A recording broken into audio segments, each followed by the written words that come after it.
Hello, my dear listeners. This is your story angel D. And it's been a while, I know, because I was kind of under the weather and couldn't talk, but here I am. Yay! Although, today I'm not here with a story, okay? Just a little whisper, a heads up, something beautiful coming your way. Now, for the past 2 months, we've been wandering through forests, fables, animals talking wisdom, and humans learning lessons, right? Gentle, sweet, sometimes funny, sometimes a little profound. But we're about to turn the wheel, you guys. Just a little, okay?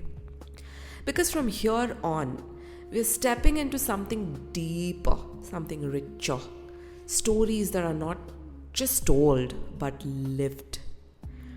We are entering the world of epics, mythology, visionaries, brave hearts, and timeless Indian classics. Woohoo! Stories that carry the weight of centuries and yet feel so personal, so close, so human.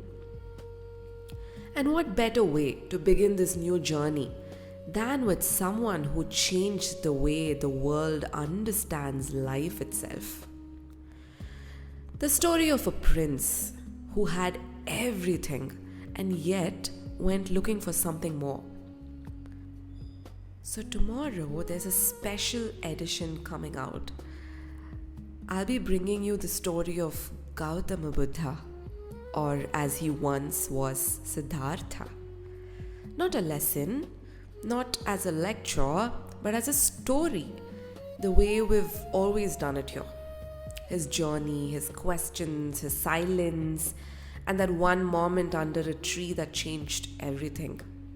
And then on Friday, we go a little deeper because you know what? On that day, we observe this beautiful thing called Vesak. I'll tell you more about it as well. We'll sit together and gently explore what he discovered. The Four Noble Truths, the Eightfold Path, not in complicated words, but in a way that feels real and lived. Now, before I go, just a tiny reminder.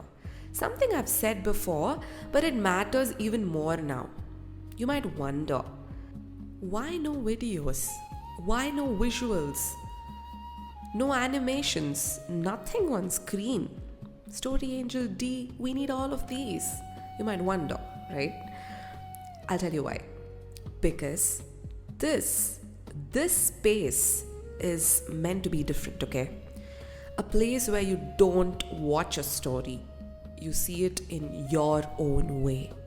Where a palace looks the way you imagine it. Where a quiet forest feels the way you feel it. Where Siddhartha's journey becomes a little bit of your own.